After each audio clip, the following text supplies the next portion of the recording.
rankings today because each of these is incredible. I still think about them every now and then, and I watched them months ago. The first movie is slightly obscure. It's The Fear from 1966, directed by Kostas Manoussakis. It's from Greece, and that's where it's set. It takes place in a rural area on a farm run by a dysfunctional family. They live with their deaf and mute maid. The head of the household is a cold man, Mr. Canalis, who gambles and cheats on his wife. Between them, they have a daughter named Anna and Canalis' son from his previous marriage, Anestis. Anestis is a scumbag who lusts over the maid. One night, he accidentally barges into her room while spying on her. It traumatizes her and she begins avoiding him, but one afternoon, he corners her in the barn, and the events that take place will change the family's life forever. His father and stepmom find out his secrets, but they choose to ignore them. There's a glaring change in the household that unsettles Anna, but everyone else carries on as if nothing has happened. She starts putting the pieces together after being caught in a compromising situation, but she's not going to be complicit in the family's lies or be extorted. She's determined to leave the household, and her parents have no choice but to accept her autonomy. So, I think Western feminists who feel oppressed by the patriarchy and can't grasp how good they have it need to watch this one immediately. There's a scene in the family's barn that's horrible, and it's amplified by the score, which is unusually harsh. The best way I can describe it is like proto-industrial music, because you hear chaotic clanking mixed with animal grunts and screeching. The actress who played the maid was a stage actress, so her distress was palpable, but it didn't feel overdone to me. And I think for a movie from this time, the acting was really good. I can't stand the histrionics in a lot of movies from this decade. There's another scene that's impressed on my mind. Anestis is with a friend, and they start talking about what men like to talk about when they're together, if you catch my drift. The friend starts telling him that he couldn't control his urges, so he raped his cousin, and he's very clearly delighting in the memory. At one point, he sprawls out on a tree trunk that resembles a woman's legs slightly parted while he does it, and it just felt very filthy and dark. They commiserate about their strict fathers and how difficult it is to relieve their tension, and even though these guys looked well into their 30s, you have to understand that it's typical in Greek culture for men to live at home until they're married, or many times after marriage. Machismo is also prevalent in Greece and other conservative cultures. 80 to 90% of Greece is Orthodox Christian. Traditional values are not a bad thing per se, but they tend to get taken too far by very effeminate and weak bullies who don't have society's best interest at heart. It's tragic. When I worked on the script for this, I learned that Greece has one of the lowest numbers of women's shelters in Europe. I think it's last place or second to last, I can't remember. And there's also a lack of rape crisis centers. But I don't want you guys to think that it's overwhelmingly dangerous to be a woman there, because it's not. Greece is nowhere near as bad as a lot of other places when it comes to women's rights. You have to remember that Christianity and Judaism have gone through reformations. You have to keep in mind too that they share a border with Turkey, so they're like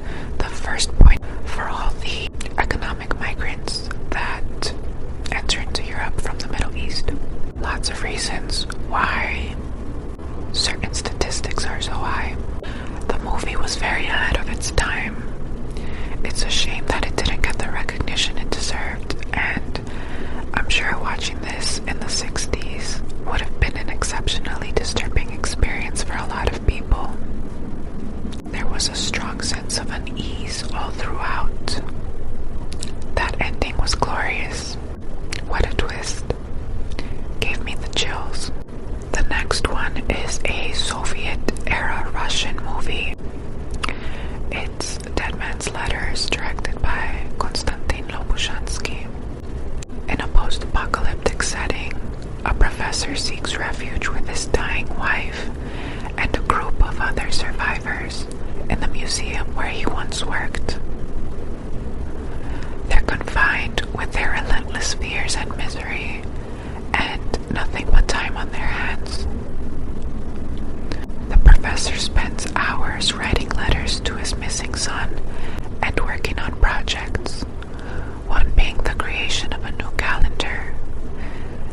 It's adapted to the nuclear fallout's obscuration of the sun. When he can, he ventures outside to find information about his son and buy food and medicine from the black market. Some of his companions consider him crazy. Some are very nihilistic, and others are less opinionated, but nobody else shares the professor's optimism. So, I haven't read much Russian literature. I've only read one book, but I would love to because a lot of it addresses themes like spirituality and morality, just as this movie does. Some of the characters ramble about said topics in a couple of scenes, but it never feels didactic. I also haven't watched any Tarkovsky movies to completion. They're like 4 hours long, but I'm pretty sure he's the most famous Russian filmmaker.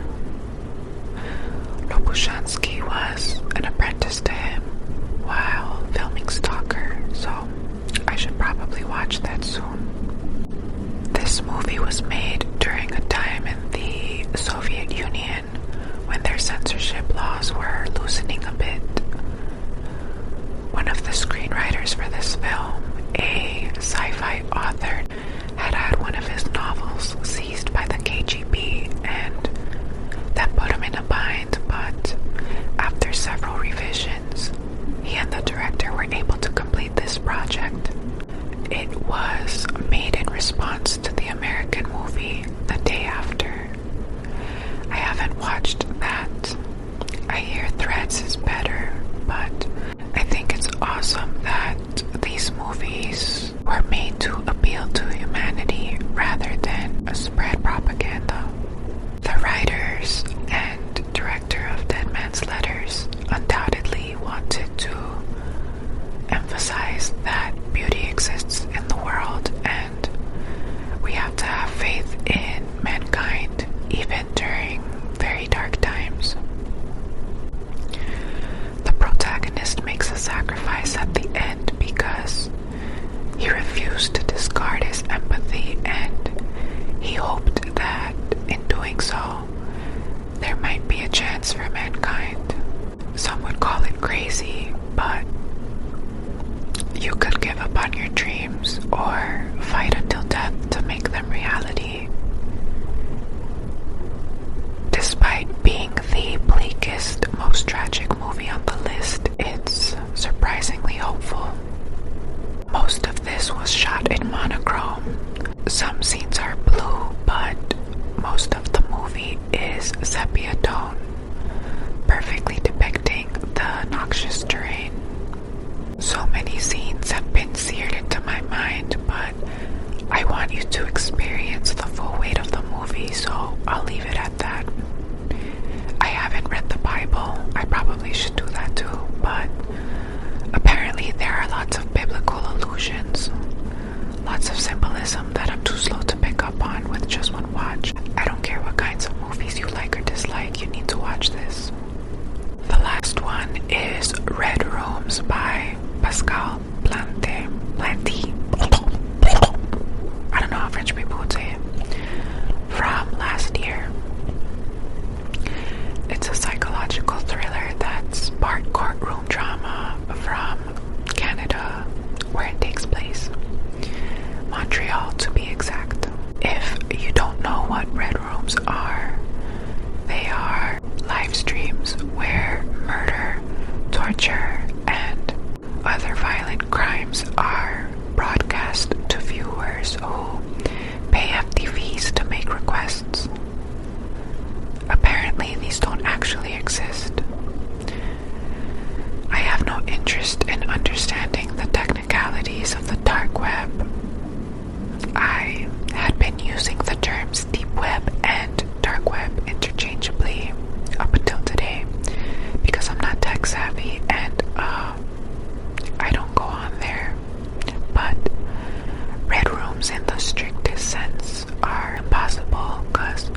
morning and the city is blanketed by a deep shade of blue. She didn't spend the night outside out of necessity. She did it because she wanted to secure a seat at the trial of Ludovic Chevalier. Chevalier stands accused of vile, unspeakable torture against 3 teenage girls and uploading videos of it to the dark web. About 20 minutes of the beginning are dedicated to the trial, and we see the people listening to the opening statements. Some journalists are taking notes. They're giving the lawyers their attention, but when the camera zooms in on Kellyanne's face, we see that she's scrutinizing Chevalier to a degree nobody else is, wide-eyed and barely blinking. Kellyanne will become consumed by finding the missing evidence in the case, using her technological competence to access the darkest parts of the web and venturing where few people will ever go. Nothing will deter her from it, not even losing her job or continuing her empty life of almost total solitude. Guys, I hadn't seen such a creepy movie in a long time. The level of discomfort I felt without being exposed to excessive gore or watching something exploitative kept me immersed for the whole runtime.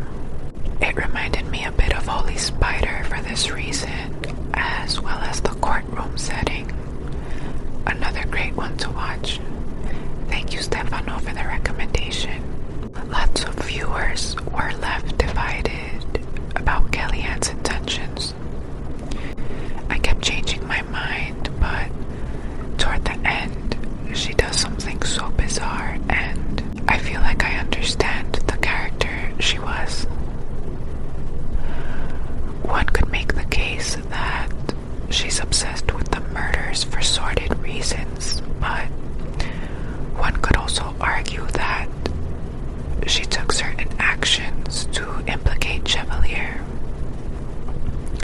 I'm not going to tell you what I think because I don't want to influence your opinions, but if you choose to watch this, I want you to Google what Chevalier means in French and look into the Lady of Shalott, who Kellyanne identifies so strongly with.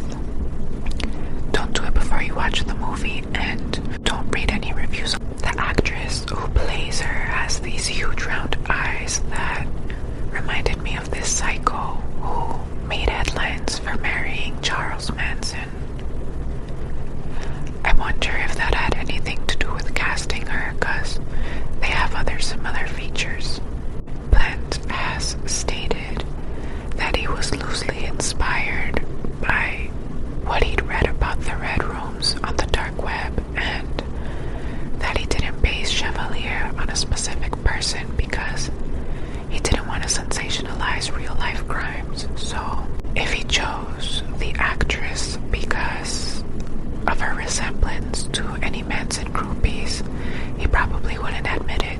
Honestly, her character shows traits of autism and or sociopathy. You don't learn much about her, but she's a loner who lives in a minimalistic apartment and spends an unhealthy amount of time online. She's a part-time model who makes most of her money playing poker on the web. It would be easy to assume she's a serial killer groupie, but her opinions about Chevalier himself are anyone's guess. There are so many moments where her gaze looks soulless, but there are a few times when her eyes have this uncanny intensity, and I didn't know whether to attribute it to fascination, fear, sadness, or disgust. She's inscrutable as fuck. I think that's where the greatness of this movie lies. It's not just in the ambiguity of Kellyanne's actions